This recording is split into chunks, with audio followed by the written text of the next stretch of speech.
साहब का ऐसे भी लोगों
पिछले एक महीने से जारी है, और ख़ासकर अभी जो है असेंबली के इलेक्शंस हैं, उनके मद्देनज़र भी जो है पार्लियामेंट के इलेक्शंस हैं लोकसभा के, उनके मद्देनज़र भी हम सियासी दानों से मिलते रहते हैं आए दिन।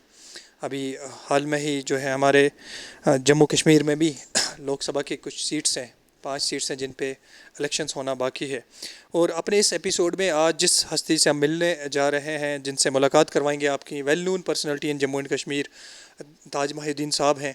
आप सब इनको जानते हैं, खासकर उड़ी सब डिवीज़न के लोग तो इनको अच्छे से जानते हैं, क्योंकि यहाँ पे 10 साल से ज़्यादा ही हुकूमत कर चुके हैं, यहाँ पे कैबिनेट मिनिस्टर रह चुके हैं। सर, सबसे पहले वेलकम करते हैं आप। चलिए।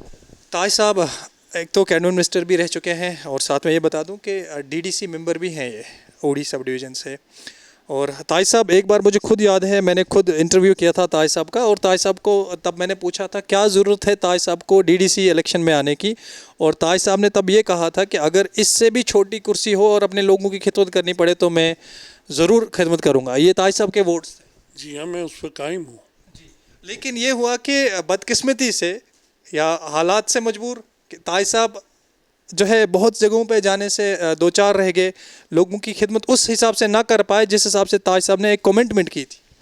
देखिए, ज़राए महदूद थे, मगर तो भी उनके होते हुए भी हम जो परमबीदा उड़ी ये सेक्शन है डीडीसी का, उसमें बाकी जगहों से बहुत ज़्यादा काम। और शायद ही कोई अर्जेंट वर्क हो जो मैं नहीं करवा सका। ताज साहब का ऐसे भी लोगों का जो है सर, लोगों के कहे मुताबिक कि ताज साहब हमारी जगहों पे नहीं पहुँचे, हमें मुश्किलात आई तो ताज साहब नहीं आए।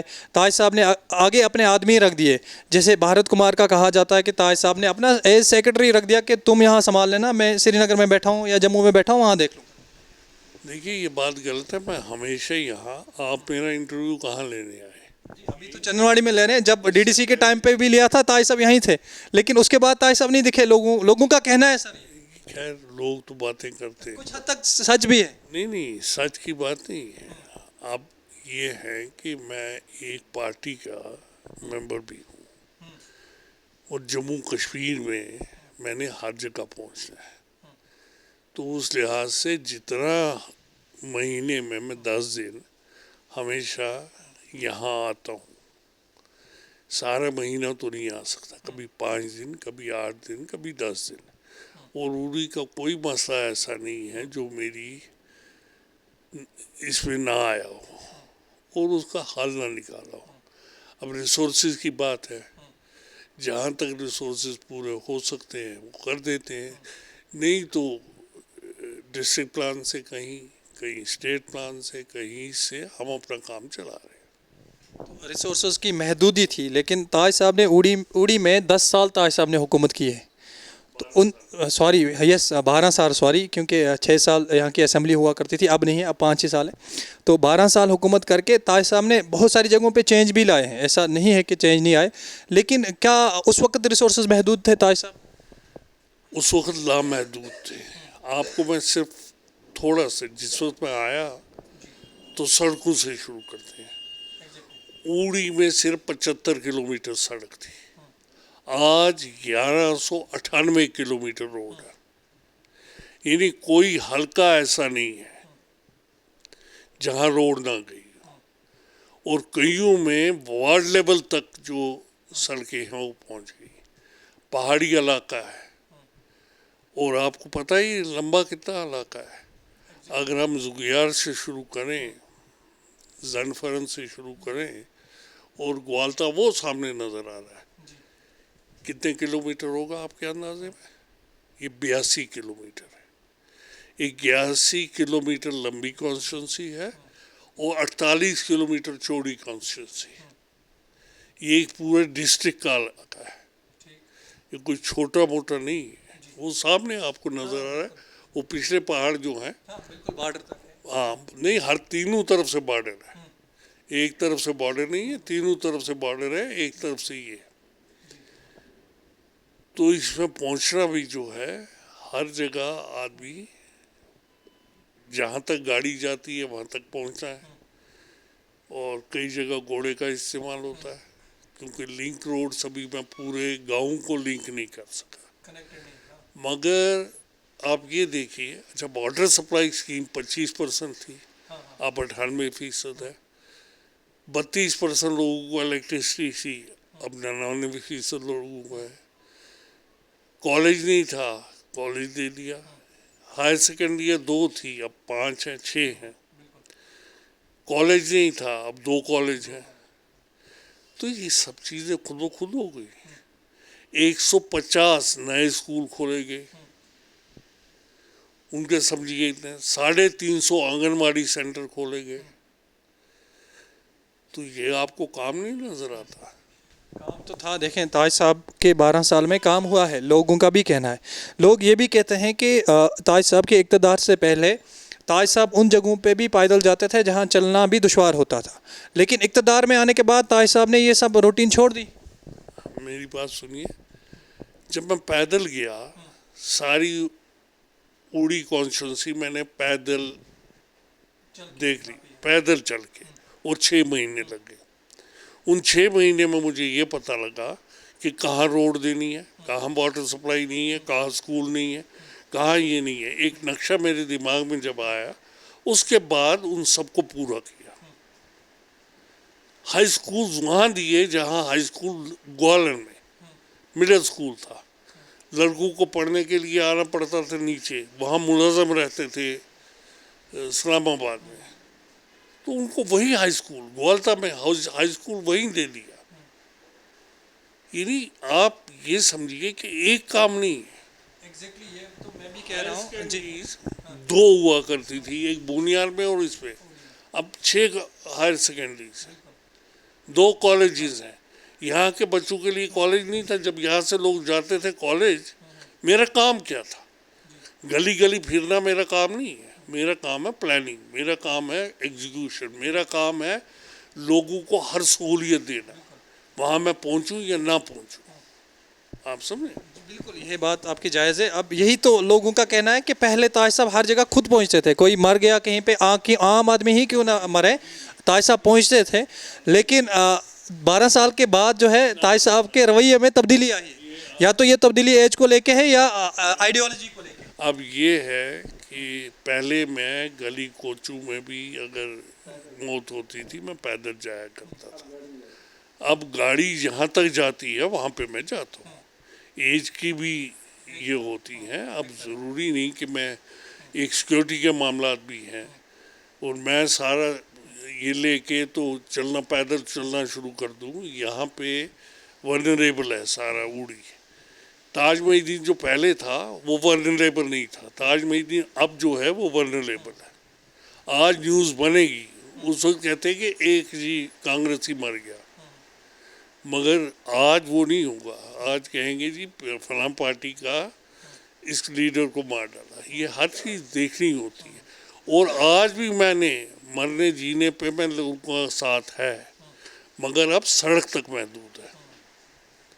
ताज साहब का ये मानना है कि कहीं हद तक जो है एज फैक्टर भी है और सिक्योरिटी रीजंस भी हैं। ताज साहब ने एक बात कही कि बिजली लोगों को है आज 98% बिजली है। लेकिन कभी ताज साहब ने ये कोशिश की कि ये बिजली जो है एक फ्री की जाए। अगर फ्री ना की जाए तो कम से कम इनको जो है माहाना बिलें आएँ। क्योंकि आज अगर ताज साहब के इल्म में है तो आज मिनिमम जो बिल आती है 1040 रुपये आती है, और वो भी पावर ना होने के बाद, क्योंकि ताज साहब खुद अभी बैठे हैं शायद पावर नहीं है। देखिए मेरी बात समझिए, NHPC से मैंने आबियाना वसूल किया जब मैं वाटर रिसोर्सेज का मिनिस्टर था। अभी तक किसी ने कानून नहीं बनाया था, मैंने कानून बनाया। NHPC से 900 करोड़ सालाना हमें आ रहा है। उसके बाद इनसे वादा लिया था कि 5 किलोमीटर के अंदर, वो नक्शे भी दिखा देता हूँ आपको, 5 किलोमीटर पावर हाउस के इर्द गिर्द हम फ्री पावर देंगे। इनके ट्रांसफार्मर भी ऑर्डर हो चुके थे। जो हमारी हुकूमत ख़त्म हुई, बीजेपी की हुकूमत आई, वो ख़त्म, वो स्कीम ख़त्म कर दी गई। मतलब ताज साहब ने अपने दम से एक जंग लड़ी थी कि ये चीज़ करके रहेंगे, लेकिन नहीं हुआ। उसके बाद ताज साहब ने आवाज़ नहीं उठाई, क्योंकि अभी भी ताज साहब जो हैं DDC मेंबर भी हैं और साहब भी इनके अच्छे जो है असलूक हैं, चाहे कोई भी डिपार्टमेंट हो। देखिए ये पॉलिसी यहाँ नहीं तय होती, ये पॉलिसी सेंटर में तय होती है। और सेंटर में आजकल हमारा रसूख नहीं है। जब तक हमारे मिनिस्टर रहे ये पॉलिसी मैंने बनवाई, ये पॉलिसी मैंने पास करवाई, और उसका दिखा देता हूँ अभी नक्शे जो बने हुए हैं, कौन कौन से इलाके फ्री बिजली के लिए थे। अगर ताज साहब की इक़्तिदार आता है और ताज साहब इक़्तिदार में आ जाते हैं उड़ी सब डिवीज़न से, क्या ये पॉलिसी फॉलो होगी? देखिए पॉलिसी फॉलो नहीं होगी, बहुत चीज़ें होंगी। अब हमारा जैसे एक प्रोजेक्ट है ये उड़ी 1, इसकी कंडीशन ये है कि जब भी हमारे पास पैसा हो हम वापस ले सकते हैं। और मैंने ये कैबिनेट सब कमेटी में ने भी पास किया और कैबिनेट ने भी पास किया। हमारा प्रोग्राम था कि ये किस कोर्ट की जुरिस्डिक्शन में आएगा, तो उसके बाद ये हुकूमत चली गई। हम सलाल और ये प्रोजेक्ट जो है उड़ी 1 का, उड़ी 1 की कीमत उस वक्त 2000 करोड़ थी, और 2000 करोड़ हमारे पास था। हमने ये पैसा जो है, ये जो आबियाना आ रहा है, ये सरकार में अलग अकाउंट में जमा हो रहा है। वो सिर्फ बिजली ये पावर हाउसेस बनाने के लिए और इसके लिए इस्तेमाल होगा। आज हमारे पास करीबन 8000 करोड़ रुपया जो है वो जमा है प्रोजेक्ट के लिए। हम आसानी से उड़ी 1 खरीद सकते हैं, क्योंकि कंडीशन उसमें ये थी कि जब भी हमारे पास पैसा होगा हम उड़ी को पार्टी या फुली खरीद लेंगे। अगर ये नहीं देते तो अब कोर्ट में जाएंगे। सलाल जो है सलाल प्रोजेक्ट जो 800 मेगावाट और सारे हिंदुस्तान में सबसे सस्ती बिजली जो है वो सलाल की है, सिर्फ 40 पैसे पर यूनिट। और सलाल का टाइम हो चुका है। वो जम्मू कश्मीर का प्रोजेक्ट था, इंदिरा जी ने वो प्रोजेक्ट ही दिया था जम्मू कश्मीर को। पहले हमारी स्टेट गवर्नमेंट ही इसको बना रही थी, फिर जब NHPC बन गई तो इन्होंने स्टेट गवर्नमेंट ने बनाने के लिए उनको दे दिया, मगर वो प्रोजेक्ट हमारा है। और एग्रीमेंट जो इनके साथ था वो 50% बिजली का था, वो फाइलें गुम हो गई थी, वो फाइलें मैंने बरामद कराई। ये कैबिनेट की सैंक्शन मौजूद है कि ये वापस लेनी है। मतलब एक आस है लोगों के लिए। आज क्या, पूरी उम्मीद है, हमें कोर्ट में जाना पड़ेगा, लेना पड़ेगा। अगर इन्होंने, ताज साहब कोर्ट जा रहे हैं आज? मैं आज कोर्ट में नहीं जाऊंगा, जब पावर में होऊंगा फिर जाऊंगा। जब तब तो अगर हुकूमत सेंटर में किसी और पार्टी की हुई, जिसकी भी हो, अगर यार स्टेट में हमारी हुकूमत होगी तो ज़रूर जाएंगे। ताज साहब का एक सडन शिफ्ट हुआ है, क्योंकि ताज साहब बड़े सीनियर लीडर रह चुके हैं कांग्रेस के, इंडियन नेशनल कांग्रेस के। एक सडन शिफ्ट हुआ ताज साहब का, इसके पीछे क्या कारण थे ताज साहब को? क्या कोई मजबूरी थी, या ये लगा कि कांग्रेस डगमगा रही है, वो किश्ती डूबने वाली है और मुझे डूबने वाली किश्ती में नहीं चढ़ना चाहिए, मुझे किसी और पे सवार होना चाहिए? ये बात नहीं थी, असूलों की बात थी। कुछ चीज़ों में जम्मू कश्मीर रियासत को इग्नोर किया जाता था। इसको एक ऐसा समझा जाता था कि जैसे हमारी लोडी है, उसको वो इज्जत नहीं मिलती थी जो सोनिया जी के वक्त या इंदिरा गांधी के वक्त थी। तो उन मजबूरियों में हमने कांग्रेस छोड़ी और अपनी पार्टी बनाई। अभी जो आपकी अपनी पार्टी का जो है DPAP का कोई भी कैंडिडेट लोकसभा के लिए नहीं आ रहा है, तो इसके पीछे क्या क्या वजूहत रहे होंगे? लोकसभा में आपकी इंफॉर्मेशन गलत है। हमारे श्रीनगर में भी कैंडिडेट है, हमने वहाँ से भी लड़ा, कठुआ उधमपुर सीट पे भी, और हम अनंतनाग से भी लड़ रहे हैं। बारामूला से क्यों नहीं? बारामूला में हमारे पास रिसोर्सेज भी उतने नहीं है, नई पार्टी है, पार्लियामेंट का खर्चा बर्दाश्त रिसोर्सेज नहीं, या कि हद तक ये डर है कि हमारा जो है उतना अभी हाथ नहीं जमा है, पाँव नहीं जमा है, वोटरशिप उतनी नहीं है। देखिए, वोटरशिप नाम पे होती है, ये कोई बनी बनाई किसी की नहीं है।